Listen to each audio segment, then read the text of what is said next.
आपल्यासोबत चर्चा करण्यासाठी खासदार गजानन कीर्तीकर आपण त्यांच्याशी संवाद साधणार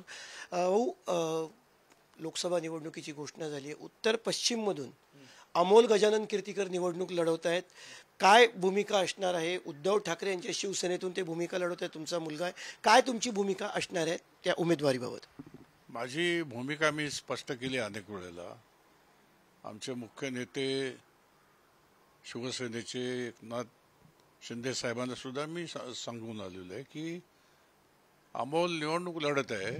त्या ठिकाणी गेले 10 वर्ष मी खासदार आहे आणि अमोल जर निवडणूक लढत असेल तर त्याच्या विरोधात मी निवडणूक लढणार नाही. याचा अर्थ माझा पक्ष म्हणजे तुम्ही जो उमेदवार द्याल त्या उमेदवाराचा प्रचार मी करणार अमोलच्या विरोधात, असं स्पष्ट सांगितलेलं आहे मी. अमोल यांचा पराभव करण्यासाठी तुम्ही प्रचार करणार की विरोधी उमेदवाराला विजयी करण्यासाठी तुम्ही प्रचार करणार आहात, मैदानात उतरणार आहात? एक वडील तुम्ही आहात, शेवटी मुलगा समोर आहे. कुठेतरी काहीतरी मनामध्ये भावना येते की मुलगा कधी निवडून यावा किंवा खासदार व्हावा. नाही, त्यांनी खासदार व्हावा असं वाटत होतं मला आणि मी त्याला दिला होता प्रस्ताव. त्याला म्हटलं होतं की तू जर समजा माझ्या पक्षात आला, जिकडे मी आहे एकनाथ शिंदेबरोबर, तर तुला उमेदवारी द्यायला लावीन मी एकनाथ शिंदे साहेबांना. मी प्रचार करीन, तुला निवडून आणीन, खासदार बनवीन. तो बोलला नाही म्हणे मी उभाटा सोडून येणार नाही. म्हटलं दुसरा प्रस्ताव दिला त्याला. म्हटलं तू निवडणूक लढत असताना मी एक आता वयोवृद्ध झालेलो आहे आणि एवढा सिनियर असून राजकारणात एवढं मजल गाठल्यानंतर मुलगा जर निवडणूक लढतोय तर त्याच्या विरोधात मी निवडणूक लढणं समाज माध्यमातून चुकीचा संदेश गेला असता, माझी प्रतिमा मलिन झाली असती आणि मी निवडणूक त्याच्या विरोधात मैदानात उतरून लढण्यापेक्षा माझ्या पक्षाने जो उमेदवार दिला आहे त्या पक्षाला निवडून आणणं हे माझं कर्तव्य जे आहे ते मी पार पाडणार आहे. एका ठिकाणी घराणेशाहीचा आरोप केला जातो अनेक ठिकाणी. म्हणजे उद्धव ठाकरे आदित्य ठाकरेंसाठी मैदानात उतरतात किंवा एकनाथ शिंदे श्रीकांत शिंदेंसाठी फ्रंटला येतात. असं असताना गजानन कीर्तीकर आपल्या मुलासाठी समोर येते. काय नक्की कुठे कुठे काय अडचणी झाल्या किंवा काय नक्की घडलं की अमोल तुमच्यासोबत या पक्षात येत नाही? आता त्याची इच्छा आहे, प्रत्येकाची इच्छा असते. त्यांनी ज्या वेळेला मी प्रवेश करायचं ठरवलं त्यावेळेला त्याला मी स्पष्ट सांगितलं, म्हटलं माझं 11 वर्ष उद्धवच्या नेतृत्वाखाली मी होतो आणि मी काय कम्फर्टेबल नव्हतो त्यावेळेला, तरी पण पक्ष सोडला नाही. आणि एकनाथ शिंदेंनी जेव्हा जी आमच्या मनात कोरलेली शिवसेना उभी केली, उठाव केला आणि शिवसेना उभी केली, त्यावेळेला चिन्ह आणि हे पण मिळालेलं नव्हतं पक्ष. म्हटलं मला आता त्यांच्या सोबतीला जायचं आहे, कारण बाळासाहेबांच्या विचाराची शिवसेना एकनाथ शिंदे चालवत आहेत आणि त्यांच्यासोबत मी काम करायचं ठरवलेलं आहे. त्याला सांगितलं, तो बोलला पण मी येणार नाही. त्यावेळेला त्यांनी स्पष्ट सांगितलं. आपण म्हणतो ना की राजकारण हे घरात येताना कोटाप्रमाणे बाहेर काढून ठेवायचं असतं, पण हे वादळ कधी तुमच्या घरामध्ये येतं का? कधी तुमच्या आणि त्याच्यामध्ये याच्यात काही संवाद किंवा विसंवाद होतो का राजकीय मतभेदांमुळे?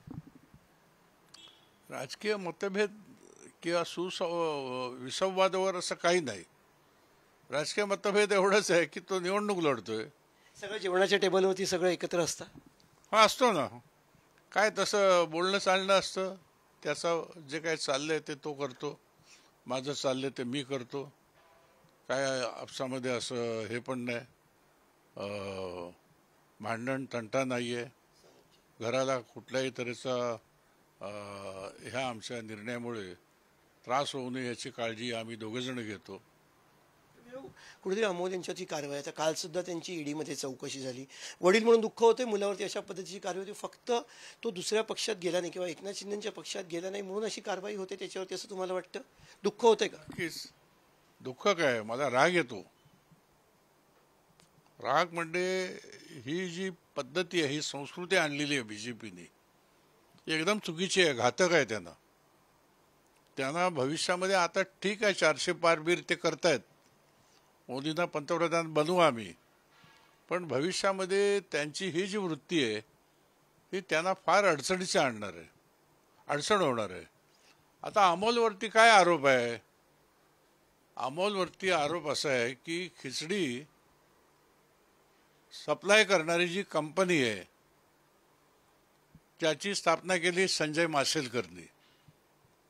संजय माशेलकर, अमोल कीर्तिकर, सूरज चव्हाण हे कोविड काळामध्ये सामाजिक कार्य म्हणून खिचडी वाटप करत होते.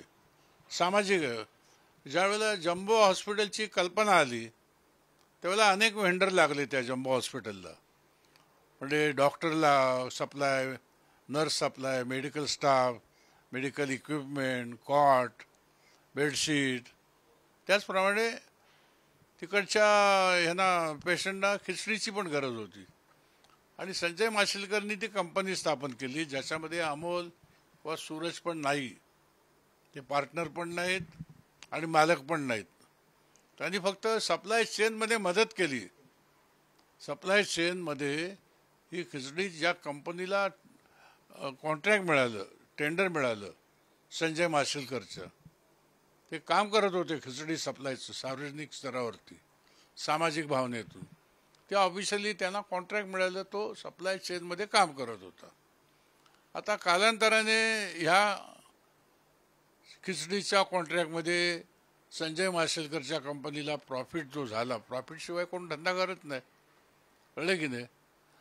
संपूर्ण देशामध्ये जे काय बिझनेस करतात ते प्रॉफिटसाठी असतं, त्याच्यामध्ये स्कॅम वगैरे काही नाही.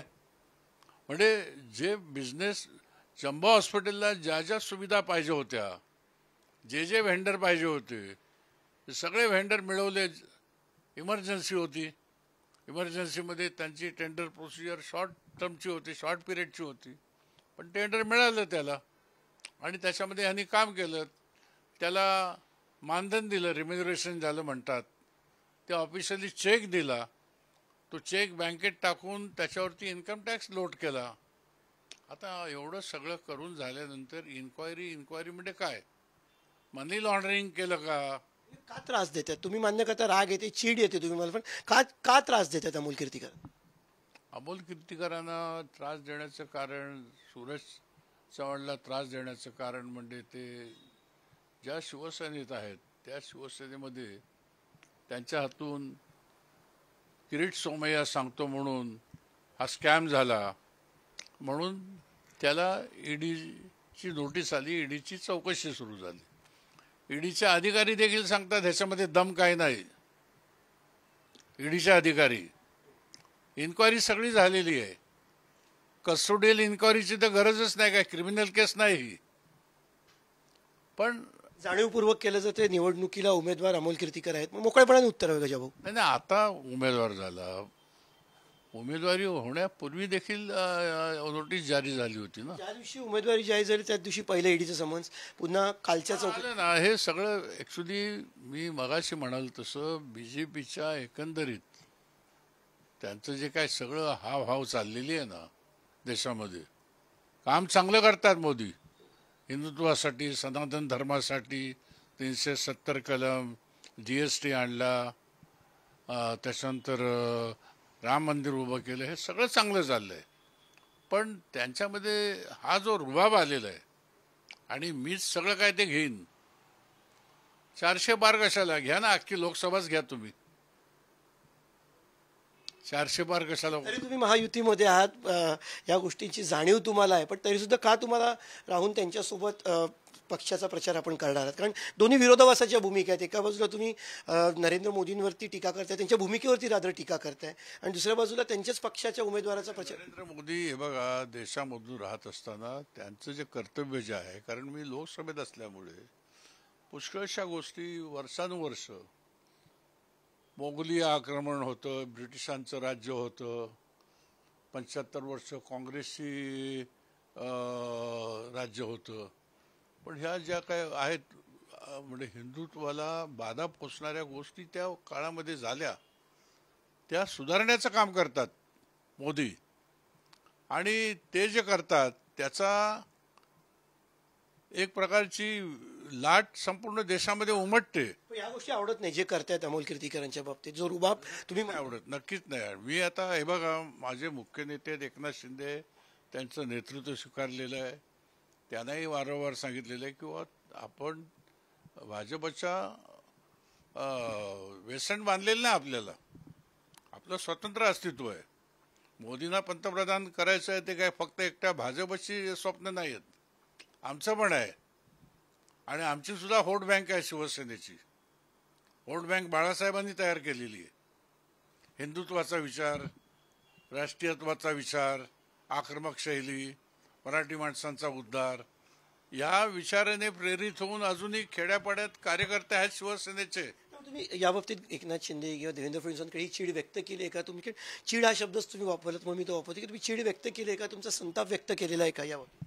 मी सांगितलं अनेक वेळेला. देवेंद्र फडणवीसला मी कशाला सांगायला जाऊ? माझे नेते आहेत एकनाथ शिंदे यांना सांगितलेलं आहे. त्यांना म्हटलं की, आणि मी जाहीरपणे बोलतो की आमचा मान राखला पाहिजे. राखला जात नाहीये सध्या. आमचा मान राखला गेला पाहिजे. पण सध्या राखला जात नाहीये का? पाहिजे, उलट विचारू नका तुम्ही.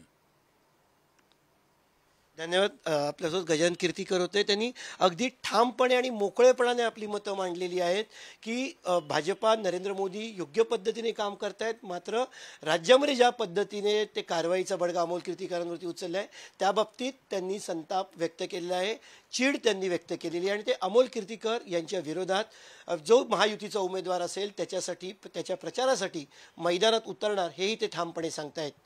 कॅमेरा पर्सन संतोष बोडारे सोबत पंकज दळवी, पुढारी न्यूज, मुंबई.